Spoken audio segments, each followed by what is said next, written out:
அனைவருக்கும் வணக்கம் மக்களே. இந்த ஒரு வீடியோவில் நம்ம பார்க்க போகிறது என்னென்னா, போஸ்ட் ஆஃபீஸ் வேலைவாய்ப்புக்கான நோட்டிஃபிகேஷன் கிட்டத்தட்ட ஒரு வாரத்துக்கு மேலே ஆச்சு. இந்த போஸ்ட் ஆஃபீஸ் வேலைவாய்ப்புக்கு ஆல்மோஸ்ட் எல்லாருமே அப்ளை பண்ணி முடிச்சிருப்பீங்கன்னு நம்புகிறேன். இதுவரை இன்னமும் யாராவது இந்த போஸ்ட் ஆஃபீஸ் வேலைவாய்ப்புக்கு அப்ளை பண்ணாமல் இருந்தீங்கன்னா, முடிஞ்ச அளவுக்கு எல்லோரும் நெட் சென்டரில் போய்ட்டு அப்ளை பண்ண பழகுங்க. ஏன் அப்படின்னா எல்லாருக்குமே என்னாலேயே அப்ளை பண்ணி கொடுக்க முடியல.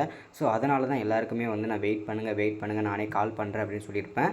ஸோ இதுக்கு மேலே யாரும் வெயிட் பண்ணாதீங்க. எல்லாருமே போஸ்ட் ஆஃபீஸ் வேலைவாய்ப்புக்கு நெட் சென்டரில் போய்ட்டு அப்ளை பண்ணுங்கள். முடிஞ்ச அளவுக்கு என்னோடய வீடியோவை பார்த்து நீங்கள் அப்ளை பண்ண பாருங்கள் ஃபோன்லேயே. ஓகேங்களா? ஸோ அது மட்டும் இல்லாமல் இந்த வீடியோவில் மெயினாக என்னென்ன பார்க்க போகிறோன்றதை தெளிவாக சொல்லிடுறேன். இந்த போஸ்ட் ஆஃபீஸ் வேலைவாய்ப்புக்கு டாக்குமெண்ட் வெரிஃபிகேஷனுக்கு என்னென்னலாம் கொண்டு போகணும், அதேமாதிரி மெடிக்கல் டெஸ்ட்டு கண்டிப்பாக எடுக்கணுமா, அதோட சர்டிஃபிகேட்லாம் எங்கே நம்ம எடுக்கணும், அது மட்டும் இல்லாமல் 300 மார்க் எடுத்தால் கிடைக்குமா, 350 எடுத்தால் கிடைக்குமா, 400 மார்க் எடுத்தால் கிடைக்குமா. ஸோ இந்த மாதிரி நிறைய பேருக்கு நிறைய விதமான கேள்விகள்லாம் இருக்குது. ஸோ எவ்வளோ மார்க் இருந்தால் இந்த வேலைவாய்ப்பு போஸ்ட் ஆஃபீஸ் வேலைவாய்ப்பு கிடைக்கும் அப்படின்றதுக்கான தெளிவான விளக்கத்தையும் இந்த ஒரு வீடியோவில் பார்க்கலாம். அது மட்டும் இல்லாமல் நான் சொல்லக்கூடிய ஒரு விஷயத்தை நீங்கள் ஃபாலோ பண்ணிங்கன்னா கண்டிப்பாக உங்களுக்கு இந்த போஸ்ட் ஆஃபீஸ் வேலைவாய்ப்பு கிடைக்கிறதுக்கான வாய்ப்புகள் அதிகமாகவே இருக்கிறது. ஸோ இதில் இந்த போஸ்ட் ஆஃபீஸ் வேலையை பொறுத்த வரைக்கும் எல்லாருமே ஒன்று தெரிஞ்சுக்கணும். இந்த போஸ்ட் ஆஃபீஸ் வேலையை பொறுத்த வரைக்கும் முழுக்க லக்கை பேஸ் பண்ணி தான் கிடைக்கும். அதை எல்லோரும் மனசில் வச்சுக்கோங்க. நான் சொல்கிற ஒரு சில விஷயங்கள்லாம் நீங்கள் தெளிவாக பண்ணிங்கன்னா உங்களுக்கு வேலை கிடைக்கிறதுன்றது வாய்ப்புகள் கொஞ்சம் அதிகமாக இருக்குன்றதை தெளிவாக இந்த இடத்துல உறுதிப்படுத்திக்கிறேன்.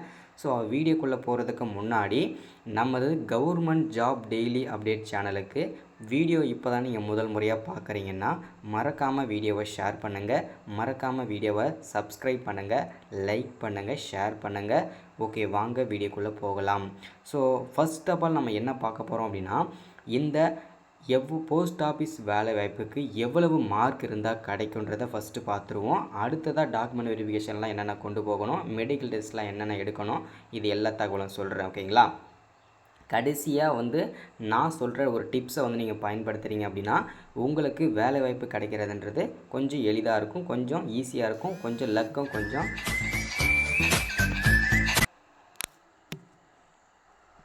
அதிகமாகவே இருக்கும்.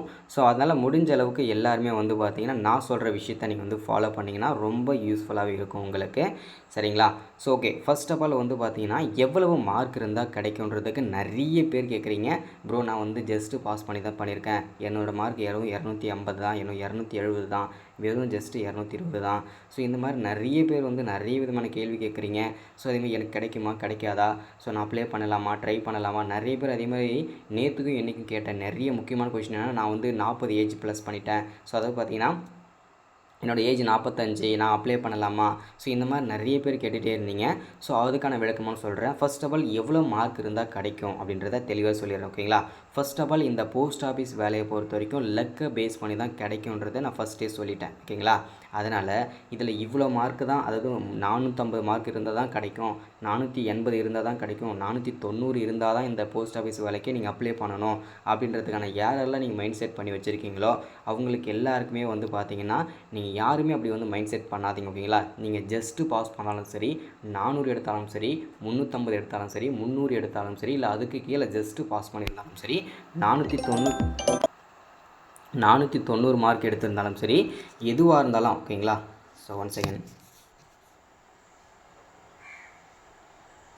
ஸோ நம்ம பேசிகிட்டே இருக்கோம், அதுக்கு முன்னாடியே பார்த்தீங்கன்னா 2-3 பேர் கால் பண்ணிகிட்டே இருக்காங்க. ஸோ இருந்தாலும் ஓகே, இப்போ பார்த்தீங்கன்னா இந்த போஸ்ட் ஆஃபீஸ் வேலையை பொறுத்த வரைக்கும் முழுக்க லக்கை பேஸ் பண்ணி தான் கிடைக்கும் இல்லையா? ஸோ அதனால் ஜஸ்ட்டு நீங்கள் பாஸ் பண்ணாலும் இந்த போஸ்ட் ஆஃபீஸ் வேலைக்கு அப்ளை பண்ணுங்கள்.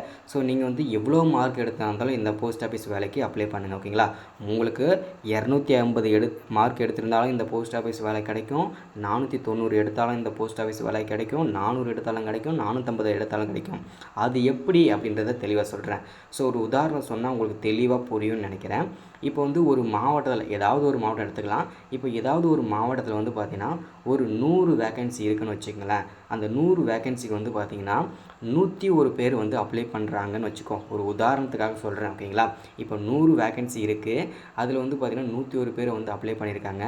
அதில் பார்த்திங்கன்னா அந்த டாக்குமெண்ட் வெரிஃபிகேஷனுக்கு 100 பேருமே வந்து லெட்டர் அனுப்பி மெசேஜ் அனுப்பி நீங்கள் வாங்க, நீங்கள் செலக்ட் ஆகிட்டீங்க, உங்களை மெரிட் லிஸ்ட் பண்ணியிருக்கிறோம், நீங்கள் டாக்குமெண்ட் வெரிஃபிகேஷன்லாம் கொண்டு வாங்கன்னு சொல்லிட்டு எல்லா டாக்குமெண்ட்லாம் கொண்டு வர சொல்கிறாங்க. அப்படி கொண்டு போகும்போது என்ன ஆகும் அப்படின்னா, அங்கே போகும்போது ஒரு சில பேருக்கு வந்து டாக்குமெண்ட் வெரிஃபிகேஷனுக்கு வந்து அந்த 100 பேரில் வந்து பார்த்தீங்கன்னா எல்லாருமே கரெக்டாக வந்து கொண்டு போக மாட்டாங்க.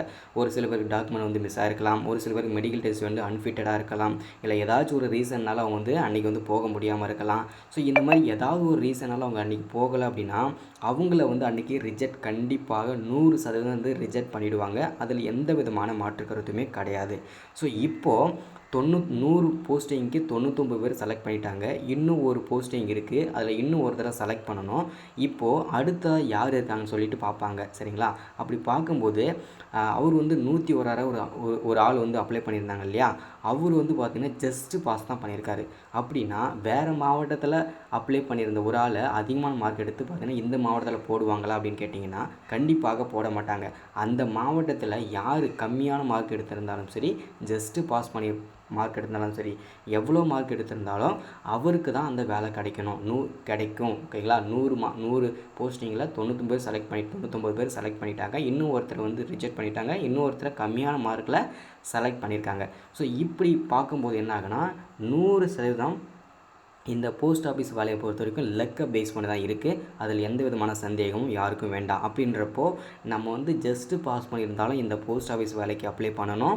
அதே மாதிரி எவ்வளோ மார்க், அதாவது 450, 470, 480, 490 மார்க் எடுத்தாலும் அப்ளை பண்ணுங்கள். ஓகேங்களா?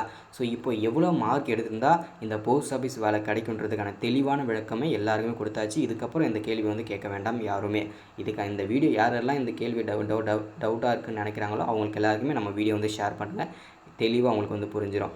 ஸோ இதை தொடர்ந்து வந்து பார்த்திங்கன்னா அடுத்ததாக இந்த போஸ்ட் ஆஃபீஸ் வேலை வாய்ப்பு வந்து யாருக்கு கிடைக்கும், எவ்வளோ மார்க் கிடைக்கும்னு சொல்லிட்டு எல்லாருக்குமே தெரிஞ்சாச்சு இல்லையா? அடுத்ததாக இந்த டாக்குமெண்ட் வெரிஃபிகேஷனுக்கு வருவோம். இந்த டாக்குமெண்ட் வெரிஃபிகேஷன்னா என்ன, இது எப்போ நடக்கும், இது எப்போ நம்ம செலக்ட் பண்ணுவாங்க, அதே மாதிரி மெடிக்கல் டெஸ்ட் இருக்கா, அதில் என்னென்னலாம் மெடிக்கல் ஃபிட்டடாக இருக்கணும், இது எல்லாமே ஒன் பை ஒன்னாக சொல்கிறேன். ஃபஸ்ட்டு டாக்குமெண்ட் வெரிஃபிகேஷனுக்கு என்னென்ன நீங்கள் கொண்டு போகணும் அப்படின்றத ஃபஸ்ட்டு சொல்லிடுறேன். ஓகேங்களா? ஸோ டாக்குமெண்ட் வெரிஃபிகேஷன் எப்போ நடக்கும் அப்படின்னா, இப்போ வந்து பார்த்திங்கன்னா அடுத்த ஆகஸ்ட் 5ஆம் தேதி வரைக்கும் பார்த்திங்கன்னா அப்ளை பண்ணுறதுன்ற டேட் வந்து கொடுத்துருக்காங்க. அது முடிஞ்சதுக்கப்புறம் பார்த்திங்கன்னா 2 நாள் வந்து பார்த்திங்கனாக்கா நமக்கு வந்து எடிட் பண்ணுறதுக்கான ஆப்ஷன் கொடுப்பாங்க. அது யாரெல்லாம் இது வரைக்கும் தப்பாக அப்ளை பண்ணியிருக்கீங்களோ அப்போ வந்து நீங்கள் வந்து எடிட் பண்ணிக்கலாம். ஸோ அதுக்கான தனியான ஒரு வீடியோ நான் கொடுத்துட்றேன் உங்களுக்கு. ஓகேங்களா? எப்படி எடிட் பண்ணுன்றதை. ஸோ அதை தொடர்ந்து வந்து பார்த்திங்கன்னா அதுக்கப்புறம் ஒரு வாரம் கழித்து என்ன பண்ணுவாங்க அப்படின்னா மெரிட் லிஸ்ட் வந்து போடுவாங்க. மெரிட் லிஸ்ட் வந்து 1, 2, 3, 4ன்னு சொல்லிட்டு தொடர்ந்து போட்டுகிட்டே இருப்பாங்க. ஸோ அப்படி வந்து மெரிட் லிஸ்ட் 1ல் வந்து பார்த்திங்கனாக்கா எல்லாருமே கூப்பிடுவாங்க. ஸோ மெரிட் லிஸ்ட் லெட்டர், அதாவது நிறைய பேருக்கு வந்து மெரிட் லிஸ்ட் வந்து எப்போ வரும், எடிட் பண்ணுறதுக்கு ஆப்ஷன் வரும் அப்படின்னு சொல்லிட்டு நிறைய பேர் கேட்குறீங்க. ஸோ வந்த உடனே கண்டிப்பாக நானே அப்டேட் பண்ணுவேன். எல்லோரும் வெயிட் பண்ணுங்கள் நம்முடைய அப்டேட்காக. ஓகேங்களா? ஸோ ஃபர்ஸ்ட் ஆஃப் ஆல் இந்த டாக்குமெண்ட் வெரிஃபிகேஷனுக்கு நீங்கள் என்னென்னலாம் கொண்டு போகணும் அப்படின்னா, முதல்ல வந்து அதாவது உங்களை செலக்ட் பண்ணாங்க இல்லையா, ஒரு லெட்டர் வந்தது இல்லையா, அந்த லெட்டர் கண்டிப்பாக மஸ்ட்டாக எடுத்துகிட்டு போகணும். அதை நீங்கள் எடுத்துகிட்டு போகலன்னா கண்டிப்பாக உங்களை ரிஜெக்ட் பண்ணிவிடுவாங்க அந்த இடத்துலையே. ஸோ அதுக்கப்புறம் டாக்குமெண்ட் வெரிஃபிகேஷன்லாம் என்னென்ன கொண்டு போகணும் அப்படின்னா, உங்கள்கிட்ட இருக்கிற எல்லா ஒரிஜினல் ஆதார், உங்கள்கிட்ட என்னென்னலாம் வாங்கியிருக்கீங்களோ உங்களுடைய ஃபோட்டோ வந்து 4-5 ஃபோட்டோ எடுத்துகிட்டு போங்க. அடுத்ததாக உங்களுடைய ஆதார் கார்டு, பேன் கார்டு, அடுத்ததாக வந்து பார்த்தீங்கன்னாக்கா உங்களுடைய கம்யூனிட்டி சர்டிஃபிகேட்டு, வருமானச் சான்றிதழ், இருப்பிடச் சான்றிதழ். ஸோ அதுக்கப்புறம் பார்த்திங்கன்னா நீங்கள் வந்து ஃபிட்டடாக இருக்கீங்கன்றதுக்கான டாக்டர் சர்டிஃபிகேட்டு, இது எல்லாமே பார்த்திங்கன்னா தெளிவாக நீங்கள் கொண்டு போகணும். இது எல்லாமே நோட் பண்ணி வச்சுக்கோங்க. ரொம்ப ரொம்ப முக்கியமானதாக இருக்கும். அது மட்டும் இல்லாமல் நிறைய இன்னும் உங்கள்கிட்ட எக்ஸ்ட்ரா கரிக்குலர் ஆக்டிவிட்டிலாம் இருந்ததுன்னா அதையும் கொண்டு போனீங்கன்னா உங்களுக்கு வந்து ப்ரிஃபரன்ஸ் கொடுப்பாங்க. ஸோ அது மட்டும் இல்லாமல் நீங்கள் ஒரு ஹேண்டிகேப்ஸ் இருந்தீங்கன்னா நீங்கள் அதுக்கான சர்டிஃபிகேட்லாம் நீங்கள் ஆட் பண்ணியிருந்தீங்கன்னா உங்களுக்குலாம் முன்னுரிமை அதிகமாகவே கொடுப்பாங்க. ஓகேங்களா? ஸோ இப்போ வந்து டாக்குமெண்ட் வெரிஃபிகேஷனுக்கு என்னென்னலாம் கொண்டு போகணுன்றதை தெளிவாக சொல்லியாச்சு இல்லையா?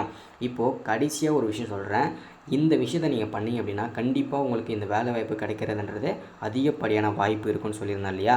ஸோ அது என்ன வாய்ப்பு, என்ன தகவல் அப்படின்னா, இப்போது வந்து பார்த்திங்கன்னா நான் வந்து திருவண்ணாமலை மாவட்டத்தில் இருக்கேன்னு வச்சுக்கோங்களேன். ஸோ திருவண்ணாமலை மாவட்டத்தில் வந்து எந்தெந்த இடங்கள்லாம் கொஞ்சம் வில்லேஜ் ஏரியா, ஓகேங்களா, அவுட்ரு ஏரியாவாக இருக்குதோ அந்த ஏரியாவை பார்த்து முதல்ல வந்து பார்த்திங்கன்னா நீங்கள் வந்து அப்ளை பண்ணணும். இப்போ நம்ம வந்து ப்ரிஃபரன்ஸ்க்காக அப்ளை பண்ணும்போது ப்ரிஃபரன்ஸ்க்காக நம்பர் 1, நம்பர் 2, நம்பர் 3ன்னு போடுவோம் இல்லையா?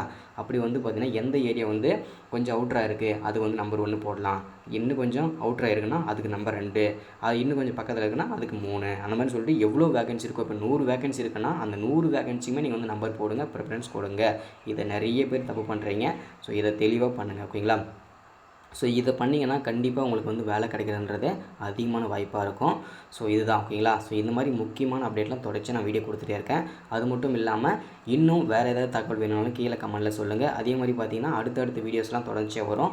ஸோ மறக்காமல் நமது கவர்மெண்ட் ஜாப் டெய்லி அப்டேட் சேனலை சப்ஸ்கிரைப் பண்ண மறந்துடாதீங்க, ஷேர் பண்ண மறந்துடாதீங்க, மறக்காமல் லைக் பண்ண மறந்துடாதீங்க.